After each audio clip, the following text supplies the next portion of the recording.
আসসালামু আলাইকুম, সবাই কেমন আছেন? লাকিস কিচেনের পক্ষ থেকে আবারও জানাই অনেক অনেক শুভেচ্ছা অভিনন্দন। আজকে নিয়ে আসছি আপনাদের সাথে নতুন আর একটা পিঠার রেসিপি নিয়ে। আজকে তৈরি করে দেখাবো নারিকেল এবং সুজি দিয়ে অসম্ভব মজাদার একটা পিঠা। এই পিঠা বানানোর জন্য আমি এখানে নিয়ে নিচ্ছি নারিকেল, ডিম, চিনি, সামান্য একটু লবণ আর সুজি। চলুন দেখি, আর ফুল ভিডিওটি দেখার জন্য অবশ্যই আমার পাশে থাকবেন আপনারা। এখানে আমি নিয়ে নিব এখন 2 কাপ সুজি। সুজিটাকে আমি আগে থেকে টেলে ঠান্ডা করে নিয়ে নিয়েছি। এখন দিয়ে দেবো এখানে 3টা ডিম সুজির মধ্যে। আমি 2 কাপ সুজিতে দিয়ে দিচ্ছি 3টা ডিম, সামান্য একটু লবণ। এখন দিয়ে দেবো 1 বাটি নারিকেল। এই পিঠাটার মধ্যে যত বেশি নারিকেল দিবেন খেতে তত বেশি ভালো লাগবে। আর দিয়ে দিচ্ছি চিনি। চিনিটা হবে আপনাদের পরিমাণ মতো, যে যেরকম মিষ্টি খেতে চান সেরকমই দিবেন। আমি একটু বেশি দিচ্ছি, আমার কাছে মিষ্টি জিনিস একটু বেশি ভালো লাগে, সেই জন্য। তো ভালোভাবে এখন সব কিছু উপকরণ দিয়ে একদম একসাথে মিশিয়ে ভালো করে একটা ব্যাটার তৈরি করে নেব, মানে ডো তৈরি করে নেব। এটা দেখতে পাচ্ছেন মাখার পরে এখানে কোনো পানি বা কোনো তরল দুধ ব্যবহার করব না আমি।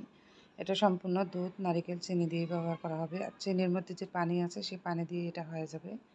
এখন এটাকে আমি 30 মিনিটের জন্য রেস্টে দিয়ে দিয়েছি। 30 মিনিট পরে দেখতে পাচ্ছি কী সুন্দর এটা ফুলে গেছে আর একদম সুজিটা নরম হয়ে গেছে। এখন ভালোভাবে হাত দিয়ে এটাকে মেখে 2 হাতের তালুতে তেল লাগিয়ে এভাবে ছোটো ছোটো করে গোল করে আমি পিঠাটা তৈরি করে নেব।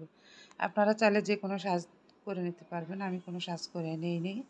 এভাবে ছোটো ছোটো করে আমি তৈরি করে নিচ্ছি। আপনারা চাইলে এই পিঠাটা বানিয়ে টেবিলে একদম 15 দিন পর্যন্ত রেখে খেলেও কোনো সমস্যা হবে না, নষ্ট হবে না। তো এখানে আমি আগে থেকে কিছু মিডিয়াম আছে তেল গরম দিয়ে রেখেছি, সেই তেলের মধ্যে পিঠাগুলোকে এখন আস্তে আস্তে ভাজি করে নেব। বেশি জোরে চাল দেওয়া যাবে না, তাহলে পিঠাটা পুড়ে যাবে আর ভিতরে কাঁচা থাকবে। খেতেও ভালো লাগবে না, দেখতেও ভালো লাগবে না। তো খুব সময় নিয়ে পিঠাটাকে আস্তে আস্তে আমরা ভাজি করে নেব।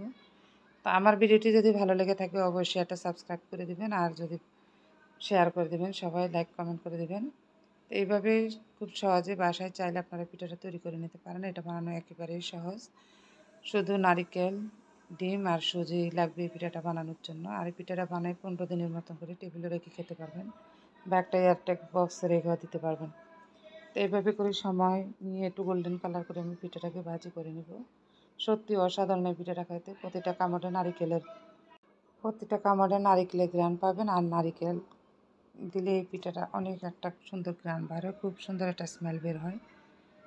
এইভাবে গোল্ডেন কালার করে আমি ভাজি করে উঠিয়ে নিচ্ছি। তো দেখতে পাচ্ছেন কি সুন্দর পিঠাটা হয়েছে। এখন আমি উঠিয়ে নিব। তো সবাই ভালো থাকবেন। আল্লাহ হাফেজ। আসসালামু আলাইকুম।